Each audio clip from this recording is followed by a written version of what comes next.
So yun mga boss, subukan natin i-start. So,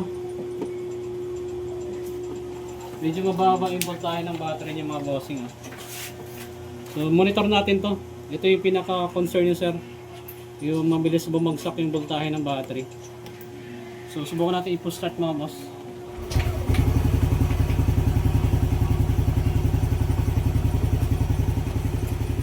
So pumapalo siya ngayon ng 12.3.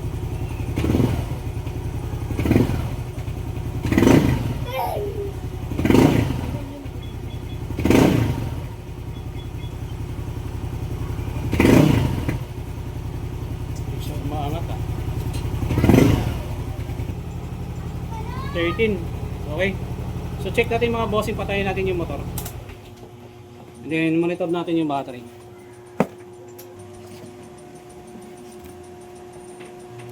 $12.9.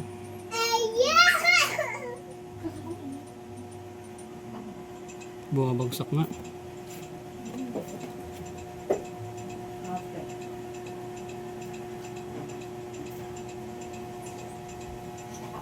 May isa kang battery dyan sir? Wala na. Wala na. Nabagsak sir ah. Battery na motor mo? Hindi, nakatali. Kaya sa pumapalo ng 11 pag pinupush-start. Subukan natin i-charge yung battery. Charge natin. 12.77 volts. Ayan. Wait lang. Ayan mga bossings. 12.77 volts. Okay. Bumababa pa siya. Ngayon, subukan natin siya i-charge. Titingnan natin kung papalog ito ng 14. Linis ko na rin ang bawat paa ng mga fuse. Sinilip ko din kung putol ang mga terminal at wire, kasama nga rin sa dot troubleshooting itong dot charging at the same dot time starting relay. Nilinis ko rin itong dot terminal ng battery, kahit AdPro hindi pa rin ligat sa Horror 12, kita nyo naman sunog pa rin. Kaya nagpalit na lang NG long wire. So mga boss, itestingin na natin yung battery ni sir kung napalog ito ng 14. So dito mga bossing, nakasaksak pa yung terminal ng ating charger ano. So check natin. So nasa 14.6 volts. Okay. So ayan, testingin natin mga bossing. Ito yung problema.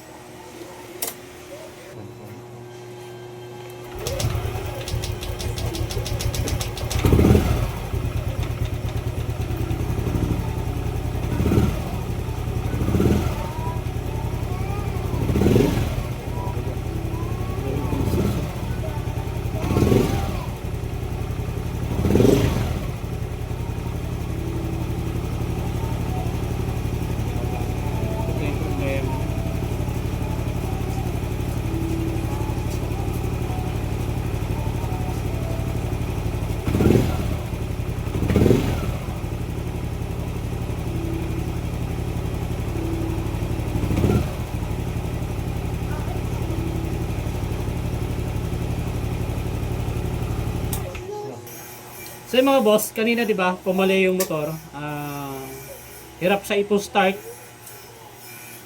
Pino-start ko siya pero parang hirap yung makina umandar. Tapos yung voltahe is pumalo ng 11. So ang ginawa ko mga bossing, nagpalit tayo ng charging relay at starter relay. So ito na siya mga bossing ano. So nasa 12.5 yung battery. Subukan natin i-start.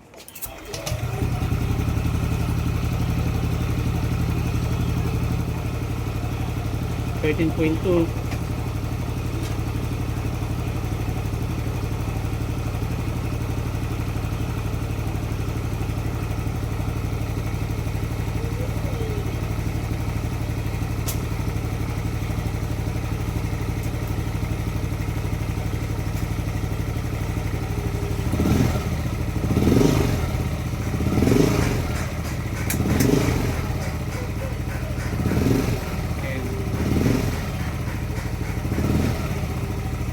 Okay, so ibalik natin itong lumang starter relay niya. Magmamonitor tayo mga bossing. Tapos balik natin. Kung ano yung mapapansin natin dito.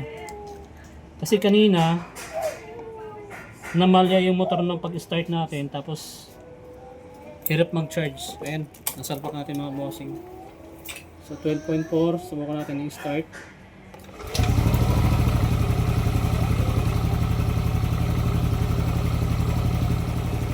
Ito 14.3, mabilis.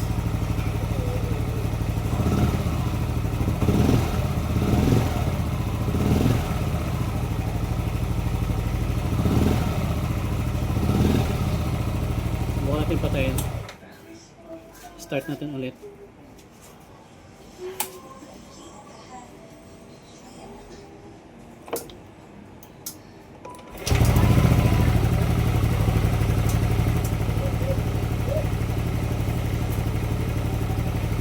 Isa pa.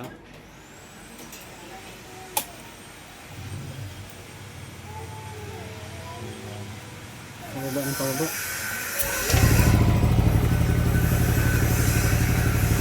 Kung mapapansin yung mga bossing, yung tuwing off natin sa makina, bumababa yung voltahe ng battery. Yung isa pa.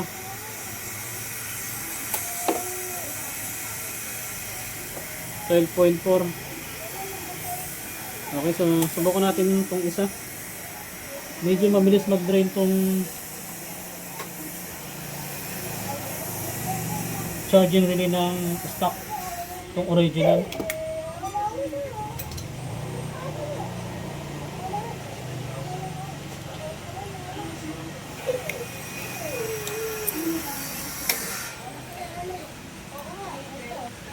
So, monitor natin. So, nasa 12.4 siya ngayon. 12.5. Umaangat.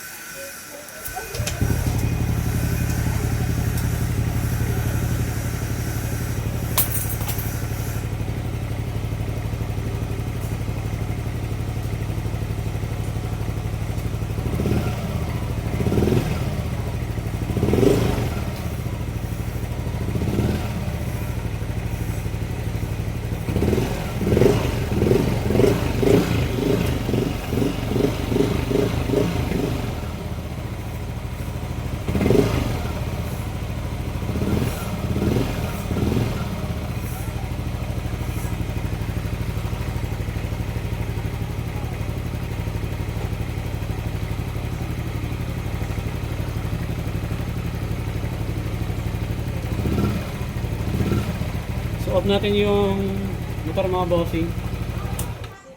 Monitor natin yung voltahe ng battery. 10.8. So, may problema yung charging relay niya. Ano, bumababa din.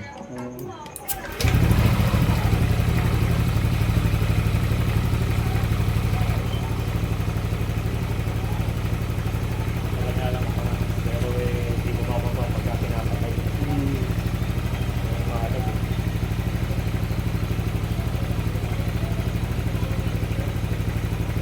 So yung mga boss, isa pang testing. So nasa 12.7 kanina ano. So subukan natin patayin yung motor.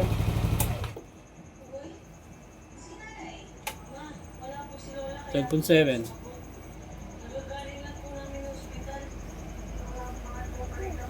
So hindi siya bumaba mga bossing.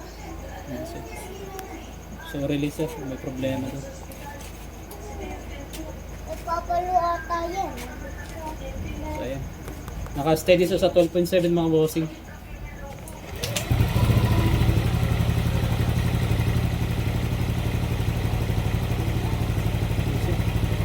Okay mga boss, sa 14 na siya ngayon. So ang gawin natin dito, balik natin yung mga tapos road test natin itong motor. Alright.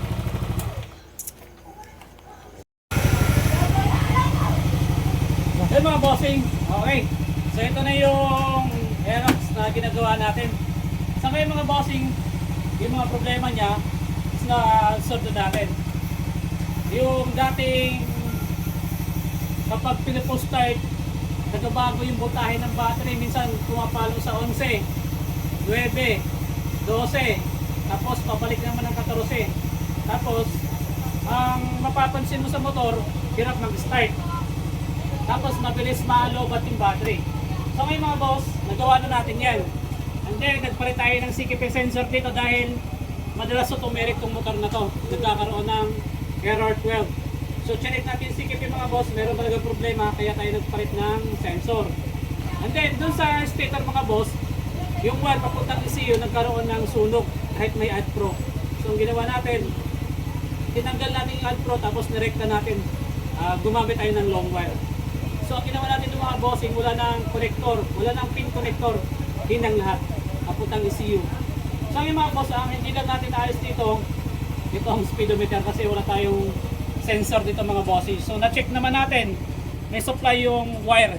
Kaso nga lang, pag inikot yung gulong, hindi talaga gumagana yung speedometer. So yung mga boss, eto na siya. Yung motor na ito mga bossing, kaya na pa ito umaandar siguro mga 20 minutes na. So hanggang ngayon, hindi pa rin siya namamatay. Yan, so dito mga bossing, monitor natin yung battery. Diba yung una kasi, pag pinapatay natin, pumapalo ng 12, 11. So ngayon, subukan natin patay mga bossing. Nagpalit tayo ng charging relay. Siya nga pala, nagpalit din tayo ng charging relay mga boss. Ayan, 12.7. Nasa standard mga bossing. Drive test mo sir. Okay, yan. Drive test si sir.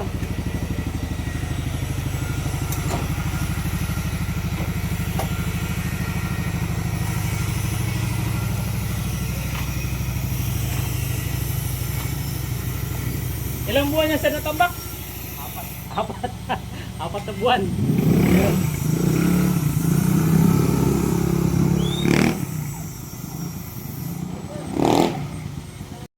Nagbigasan yung mga sakot. Okay na. So hindi na siya namamalya. Hindi na. Pagka kasi lumalabas yung biba. Nasasagad na yan. Ayun na eh. Mamamit na pumasok na eh. Ayos na! So overall sir, okay na. Okay. Okay.